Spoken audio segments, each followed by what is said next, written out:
Allahu Allahu Allahu Allah.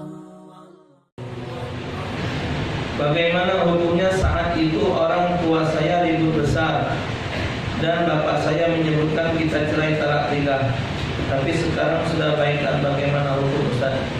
Hukumnya Ustaz, kalau kita tahu mengucapkan talak itu, mengucapkan talak 3 langsung jadi 3, maka dia jatuh talak 3. Ayah, aku tidak tahu Ustaz, kalau tidak boleh ngomong talak 3 tu. Aku tidak tahu apa jumlah talak. Kalau kau tidak tahu jumlah talak, apa kali kau nyebut 3? Kau tolak 1000. Kalau dia tidak tahu, ini tahu dia tolak 3. Jadi semangat apapun seorang laki-laki, jangan ngomong cerai dengan bininya. Dan wanita kalau sudah laki-laki ngomong cerai, jangan galak dipegang, disentuh, jangan. Hukumnya sudah jadi zina. Kecuali dia ngerujuk. Ngerujuk itu juga kalau dia tolak 1 dan tolak 2. Kalau dia tolak 3, dia harus menikah dengan lanang lain, berhubungan badan. Misal terjadi perceraian, habis iddah bawa baca balik laki lama. Jadi kalau lanang mengucapkan talak 3, langsung jatuh talak 3. Jadi kalau ribut dengan bini, nak menceraikan seorang istri, jangan menjatuhkan talak 3. Jatuhkan dulu talak 1. Kalau memang masih nak balik, baca rujuk. Kalau memang tidak nak balik lagi, ya sudah, habis masa iddahnya 3 kali dia nyohet, habis masa iddah, silakan dia berlaki lanang lain. Jadi bukannya Ustaz mengajar kamu bercerai. Kalau mentalak seorang istri, cukup dengan tolak 1. Kalau ada apa-apa memang jodoh masih nyambung, baca rujuk. Tapi kalau sudah talak 3, tak baca rujuk lagi. Dan tidak semua perceraian itu jahat, ingat. Bukannya memang abghadul halal indallah at-talaq. Gawe yang paling dibenci oleh Allah tapi halal adalah cerai. Tapi tidak semua perceraian itu jahat. Kadang-kadang perceraian itu ada baiknya, ada bagusnya. Mungkin dipandang dari segala sesuatu hal. Ingat dulu alasan dia nak mencerai itu apa, alasan dia apa. Kalau alasannya masuk akal, dia terima. Segitu mungkin jodoh sudah habis. Karena jodohnya ada 3. Ada jodoh sampai surga, itu yang kita harapkan. Nak jodoh sampai surga ni tak basing wong. Nak ada wong-wongnya ni. Ada jodoh ni sampai papan bulan geraha. Ada jodohnya sampai diumumkan di masjid, telah meninggal dunia, habis jodohnya. Mungkin bininya berlaki lagi, mungkin lagi, habis jodohnya. Ada lagi jodoh itu dibatasi dengan perceraian. Jadi memang cerai itu ada hukum dalam syariat. Yang kita harapkan kalau baca jodoh itu sampai surga, tidak gampang. Tidak gampang. Yang nak mencapai jodoh sampai surga itu bukan hal yang gampang. Sangat-sangat sulit. Sangat-sangat sulit. Cuman ya insya Allah. Laki tak ada sholat, laki tak ibadat, istri tak ibadat, istri kawinnya maksiat, cinta dengan dunia, bermegah-megahan. Di mana jalan nak sampai surga? Sholat beda, mandi wajib malas. Ada betina nak mandi wajib, ada yang lanang nak mandi wajib. Habis berhubungan bercewek baik, habis head bercewek baik. Mana yang model macam ini? Nak sejalannya tu ya bukan hal yang gampang. Sulit. Jadi kalau lanang sedang mengucapkan talak 3, wassalam. Seminggu kemarin saya batuk dan mengeluarkan darah. Itu sering terjadi ketika saya salat berjemaah di masjid. Setelah dicek ke dokter, ternyata saya terkena TBC. Jadi saya bingung Ustaz, hati ini ingin berjemaah di masjid, tapi saya takut nanti menular ke jemaah yang lain. Bagaimana harus saya lakukan Ustaz? Ini namanya ada uzur. Yang dikongkot dikuatkan ini sehat.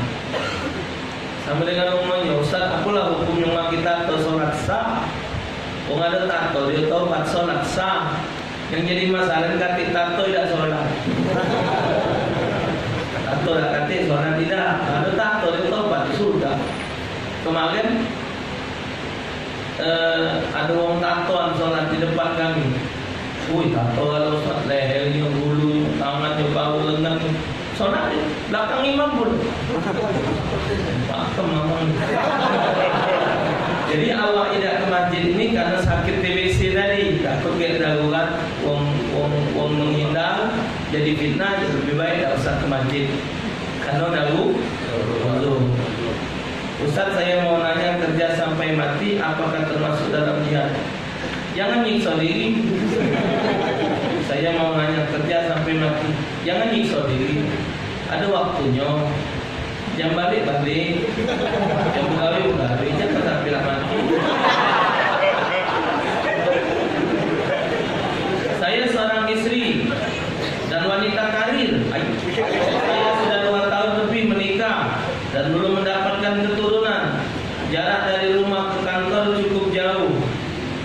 Saya sering mengeluh, badan pegel dan capek. Suami meminta saya untuk berhenti bekerja. Saya sebenarnya mau berhenti bekerja, tapi takut kebutuhan tidak tercukupi. Apakah saya berdosa jika tidak memenuhi perintah suami? Kalau suami Anda bertanggung jawab, kan pajak dipergigokan berapa gaji laki. Kalau lanang sehari pajak nunjuk 50.000 untuk makan bini, ya sudah cukup. Lanang wajib nunjuk betina makan, nunjuk istrinya makan, sehari itu separuh dari kewajiban zakat fitrah. 1,4 kilo itu wajib lanang nunjuk bininya makan. 1,4 kilo sehari. Jadi kalau lanang sudah pacak nunjuk bini makan 1,4 kilo, itu sudah lepas kewajiban. Kalau nak lebih dari itu pula apa-apa. Misalnya sehari nunjuk bininya makan 3 karung, lanjut. Cuman yang wajibnya 1,4 kilo. Jadi kalau bagi ibu, kalau suami Anda sanggup memberi Anda makan 1,4 kilo sehari, artinya dia sudah benar jadi seorang suami. Kan 1,4 kilo jadi berapa? 20.000 sekilo. Berapa sekilo beras? 12.000. Ya kalau 1.000 berapa?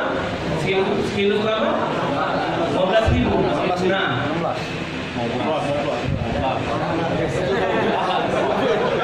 artinya sudah memenuhi kebutuhan.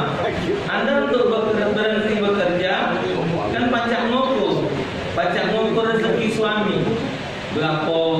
Setiap suami Anda menyuruh Anda berhenti kerja, berarti kan sudah ada takaran pajak hidupi istri dan anak. Ya lemahlah kalau suaminya nyuruh macam itu. Lebih tenang, lebih fokus kepada ngurusi rumah tangga. Kalau memang dia tinggi, kalau tidak rumah Depok. Berarti kalau dia rumah tangga pasti agak tinggi rumahnya, tangganya. Apabila saya berjanji dengan seseorang, namun tidak bisa menepati, namun saya ganti janji itu dengan bersedekah kepada yatim piatu, apakah itu tidak boleh? Kalau kita janji dengan penuhi janji kita apa dengan Allah. Kalaupun kita tidak sanggup, kita ngomong tidak sanggup. Kalau kita sanggup, kita penuhi. Kalau tidak sanggup, ya minta maaf. Uang yang berjanji dengan kita dia tidak sanggup memenuhi, memang tidak cukup, ya sudah kita maafkan, jangan kita tuntut. Ya, nah, kalau awak janji dengan uang, nak menjual 10.000, lantas 10.000 tak jadi menjual ke dia, dipindah ke Daca. Mesti siapa yang kita janji kita penuhi. Saya mau bertanya, dalam bersedekah lebih baik mendahulukan menolong tetangga atau warga desa, atau bersedekah ke orang yang misal sedang terkena musibah gempa bumi dan lain-lain. Wong tempat lain jauh dari tempat itu, ada yang ngurusin juga. Wong 12 dulu bacalah wong 12 dulu. Wong 1 dulu bacalah wong 1 dulu. Selamat ke dulu yang mana bala. Tetangga kita tidak makan, kita talak ke ngejip makan 1 dulu. Salah lah. Kewajiban kita itu yang dekat rumah kita. Sahabat bertanya kepada Rasulullah, ya Rasulullah, kepada tetangga yang mana aku yang lebih harus memperhatikan? Jawab Nabi, yang rumahnya, pintu rumahnya berhadapan dengan pintu rumah kau. Itulah tetangga kau yang paling dekat yang harus diperhatikan. Padahal mereka hidup di zaman Nabi, tapi Nabi nyuruh tetangga yang depan rumahnya. Tuh ya. Jadi kalau 1 dulu baca 1 dulu. Cuman kalau kita ada rezeki lebih, apa salahnya kita ulungi juga. Ustaz, amalan apa untuk supaya segera punya keturunan? Goyoi.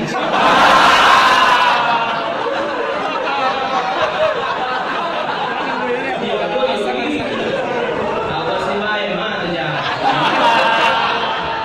Ngaji ni. Lagi lu boleh lah ya. Jadi lagi. Tadi itu juga boleh pahala. Sambungan ibadah umroh. Umroh paling cepat 9 hari. Paling cepat umroh. Paling cepat umroh itu sekarang mau berangkat 9 hari paling cepat. Ini sehari baca 5 kali. Paling tidak 3 lah 3. Di sisa habis tahajud, habis subuh, apa habis duha.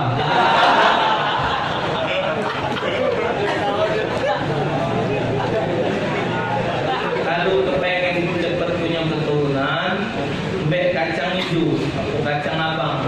Setiap kacang itu baca sholawat. Sikok kacang baca sholawat 10 kali. Sudah dibacakan, kumpulkan kali buat bubur. Makan insyaallah taala. Allah kabulkan hajat. Amin. Ustaz, boleh tidak jika kita ingin sholat tahajud tapi bangunnya pakai alarm handphone boleh? Tidak jadi soal. Aku misal kaleng kita kumpul kaki kita kalau kita mesti nanggung. Tidak apa-apa.